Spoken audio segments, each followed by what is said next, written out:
Hello YouTube, good evening, Mike Radman here. June 6th, 2010. The last time I spoke about Gaza was 18 months ago. I'd hoped that things were beginning to improve there, but sadly not. Now of course the whole thing about the Palestinians and the Israelis, neither side is really trying to settle their differences in any meaningful way. Not helped, of course, by the ultra-Orthodox Jews who decide to create settlements in the middle of Arab towns, or indeed start building on the edges of Arab towns, encroaching on them. And, of course, the Palestinians are not entirely blameless themselves. While the Hamas may be in power democratically, there are, of course, questions around how they actually won the election. Regardless, the Israelis say they will never negotiate with Hamas. Hamas, of course, would like the end of Israel altogether. A very difficult situation. Now, I woke this morning and watched the CBC national news from last night, because I missed it last night, because I had other things to do, better things to do than watch the news. However, they were speaking, of course, of the possible arrival of the Rachel Corrie, an Irish boat headed for Gaza. Now, the Irish government had asked the Israelis to allow the boat to dock. Apparently, the Irish knew what was going to be on board and knew that it didn't contravene any of the particular restrictions that Israel had placed upon humanitarian aid heading for Gaza. However, Israel came and boarded the boat this morning and took the boat off to Ashdod, which is a port in Israel. Now, of course, taking the boat, there were no casualties, there was no scuffle. They basically said, okay, fine, take the boat, it's fine. And the CBC decided to interview one of the members of the Israeli Ministry of Information. Quite an Orwellian oxymoron right there, but never mind. One of the things he was talking about was, we can't allow ships just to go to Gaza. How could we check the contents of them? And his other quote was, anyone who runs a port will understand how difficult it is to check things. Of course, the whole point that Israel is trying to make is that they're trying to prevent non-aid ships from getting into Gaza, i.e. ships from Syria or Iran or wherever carrying arms.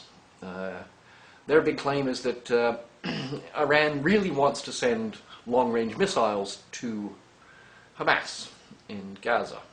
Of course, this is complete madness, but regardless. So their point basically is that they have to check everything that's going into Gaza. So all of this aid being sent over to Gaza, of course, is going to have to go through the Israeli customs controls. Everything needs to be checked to make sure that it is indeed legal and valid and of the type that is classified as humanitarian aid for the people living in Gaza. So if they're not going to be able to kill the Palestinians outright, they'll kill them by thousands of cuts. Paper cuts, perhaps. Except for one small problem. Here's one of the things that's not allowed into Gaza. It's not humanitarian aid. A4 paper. Not allowed. Not allowed to have paper. In fact, you're not allowed to have writing instruments. So, crayons, coloring pencils, no good. Can't have those. Let's say, for instance, I decided to walk into Gaza carrying this little bag here. This little bag is full of pencils and coloring pencils and crayons and so forth, because occasionally I like to draw. However, this is allowed. It's a paintbrush. That's no problem at all. But this isn't, even though this is actually a watercolor pencil. Long story, you wet it and it looks like watercolor. So I could be arrested for carrying this little bag into Gaza. I may give it to someone. Breaking the blockade. Now, I'm going to include at the end of this a full list of everything that is not permitted, according to the Israeli government. This, for instance, notebook. Not allowed. Not allowed to have that. That's, that can be used for terrorist purposes, I'm sure. Yes. Can't be letting those in. Terrorists might take the spine out and make a dagger out of it or something. Or indeed a hardcover notebook like this. No, we don't want anybody writing. That would be insane. They'd be able to pass notes to each other and plan what kind of attacks they would like. Now, the most ridiculous ones, of course, are these. Chocolate. Chocolate's not allowed. Not on the list. Vinegar. You're not allowed to have vinegar in Gaza. Now, there's a very good reason for this. Having occasionally created quasi-explosive devices as a child, I know that if you mix vinegar with sodium bicarbonate, you can make a rather big bang. So perhaps that is justified. You can't be having acids going in. Of course, it wasn't vinegar, it was sulfuric acid, but you get the idea. But the biggest of all, the biggest problem, they don't want these things in there. There's no way this is getting into Gaza. The smallest possible thing, seeds. You're not allowed to have seeds in Gaza. You might go and grow your own food. The list is quite long. Not allowed to have sage. Nope, can't be doing that. Can't be having any nice, anything to make your food taste good. Can't have fresh meat.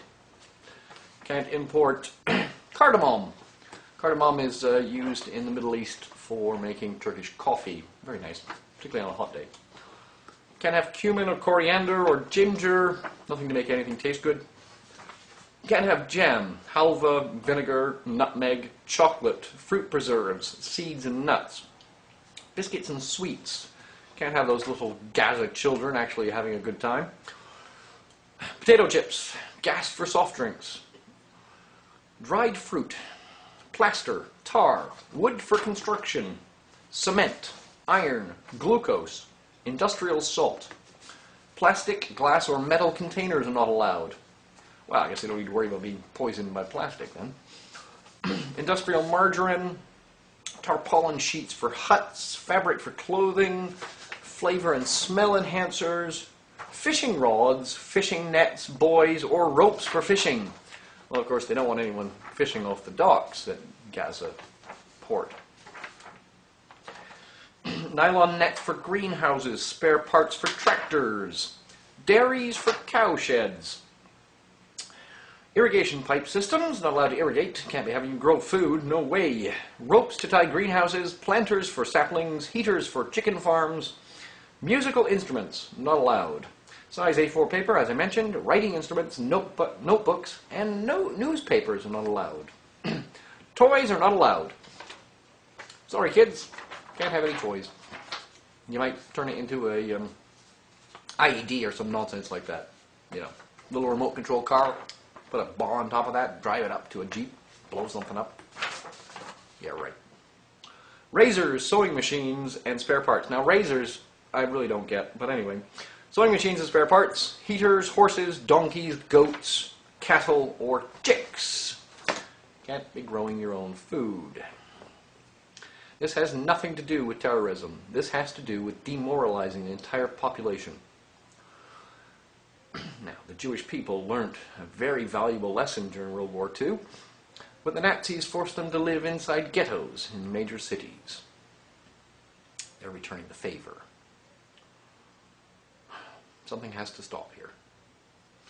Now, a solution that I thought of may not be a great one, but perhaps the aid convoys could be sponsored by governments. So the ships going in could be carrying, for instance, the Canadian flag, not have any protesters on them.